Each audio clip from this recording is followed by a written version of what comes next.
झारखंड मुक्ति मोर्चा का 46वां स्थापना दिवस हजारीबाग के जिला स्कूल मैदान में मनाया गया।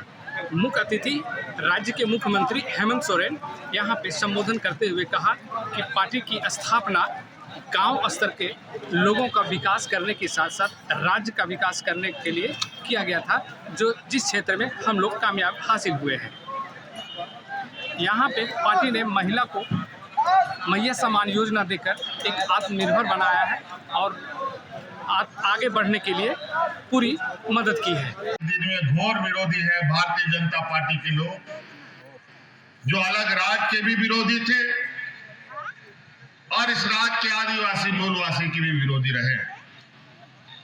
उन्हीं लोगों के हाथ में ये सत्ता चला गया और नतीजा ये हुआ, इन 16-17 सालों में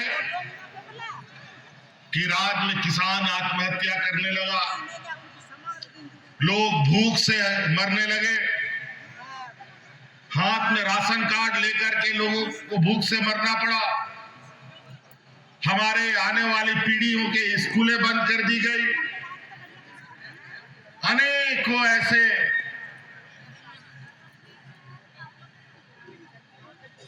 अमानवीय अत्याचार इस राज्य में बढ़ा कि चारों तरफ पूरे राज्य में डर भय का माहौल, रोने बिलखने की आवाज इनके सरकारों में रही है। आखिरकार चलते चलते जब इस राज्य में डबल इंजन की सरकार रही, उसने तो इतना ज्यादा इस राज्य में अत्याचार कर दिया, इतना सांप्रदायिक उन्माद फैला दिया कि राज्य के अंदर लोगों को घर से निकलना मुश्किल हो। पूरा राज्य त्राहिमाम करने लगा।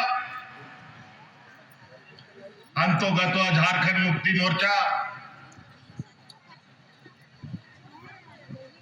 अपने संकल्पित वादों के साथ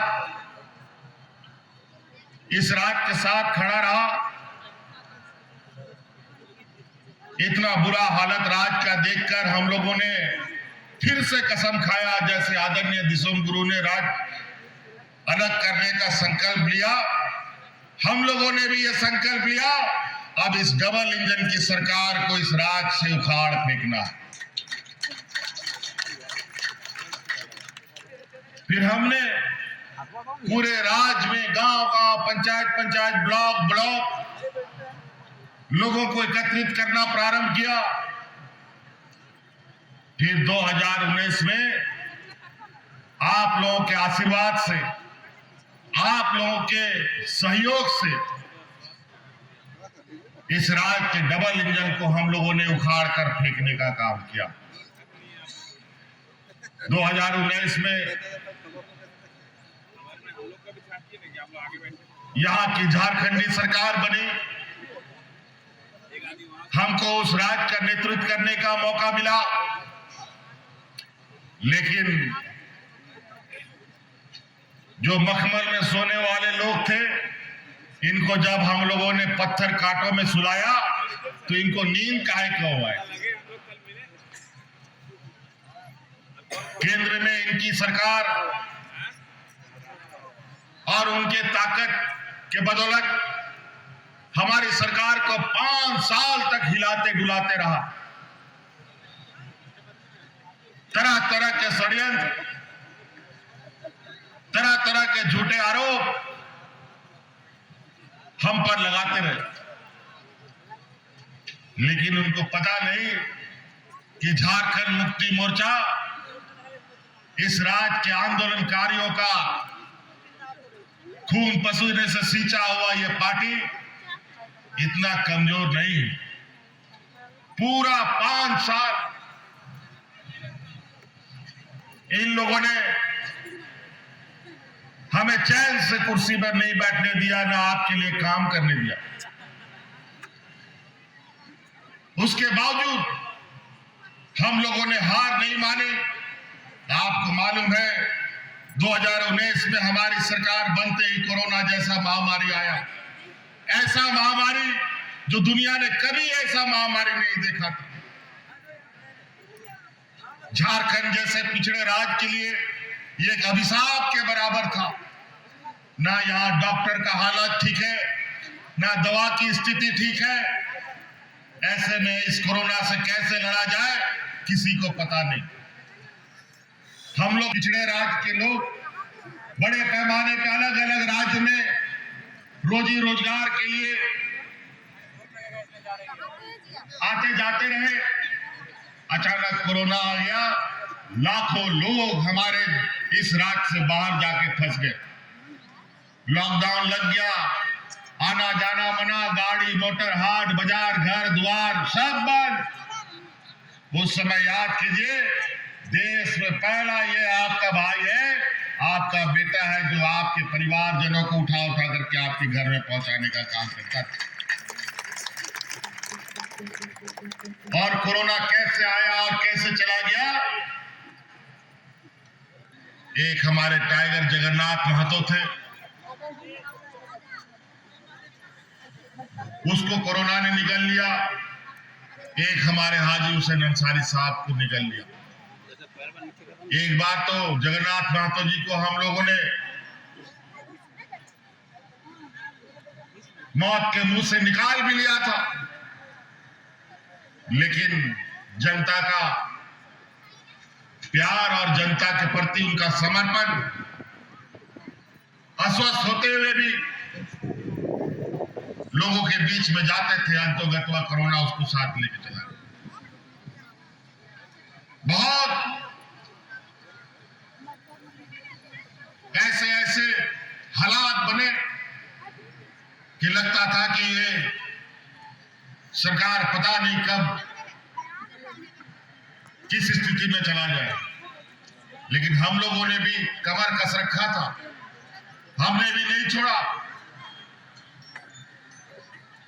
आखिरी दम तक हम लोग लड़ते रहे। लोकसभा आने लगा। 14 और 15 अप्रैल को पार्टी का महाधिवेशन संपन्न होना है और उस महाधिवेशन की तैयारी चल रही है। अब हर जिले से प्रतिनिधि साथियों का चयन किया जा रहा है। प्रतिनिधि साथी भाग लेंगे उस महाधिवेशन में और पूरे राज्य से, राज्य के बाहर के राज्यों से लगभग 4000 प्रतिनिधियों का समावेश उस महाधिवेशन में होगा। 2 दिवसीय महाधिवेशन में पंचायत से लेकर के जिला स्तर तक और केंद्रीय समिति तक के पदाधिकारियों का चयन होता है और वहां पर जो चयन होगा फिर से एक नई कमेटी आपको देखने को मिलेगी और कमेटी के नेतृत्व में फिर राज्य में झारखंड मोर्चा का परचम हम लोग लहराने का काम। आदिवासी दलित पिछड़ों को कुछ भी मिलता है, बहुत संघर्ष करना पड़ता है। कोई आपको घर में ला के नहीं देगा, लेकिन अपना जो होगा वो आपके दुख दर्द को भी समझेगा और आपके घर तक भी आपके हक अधिकार को पहुंचाएगा। और उसी का परिणाम है आज इस राज्य के घर घर में मुस्कान है। आज इस राज्य की आधी आबादी को हमने अपने पैरों पर खड़ा होने का एक ताकत दिया है मैया सम्मान योजना के तहत। अभी कल परसों हम लोग का सरूल बीता, राज्य में बड़े धूमधाम से रैली निकली। मुझे नहीं लगता है कि आज जितना बार हमने सरूल को देखा है अपने उम्र में, इतना सरूल में लोग झूमते नाचते राज्य के अलग अलग कोने में ना निकले हो। पूरा गांव का गांव इस मेले में शरीक हुआ। आखिर शरीक होगा क्यों नहीं? मेला जाएगा कौन?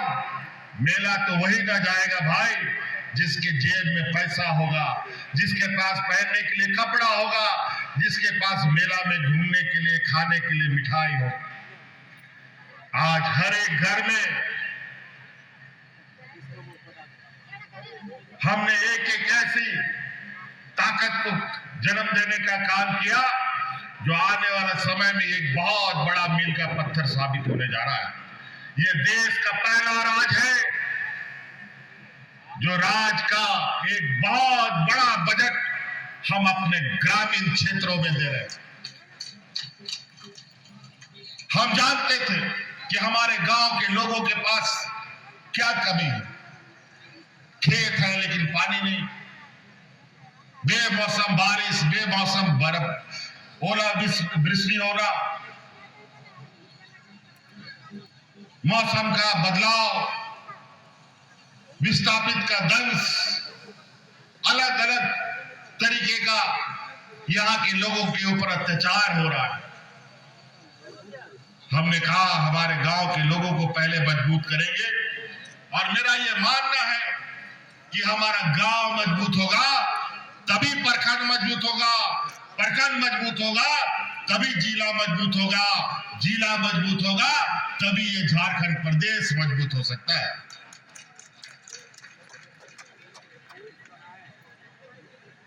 अभी बहुत सारे काम करने बाकी है।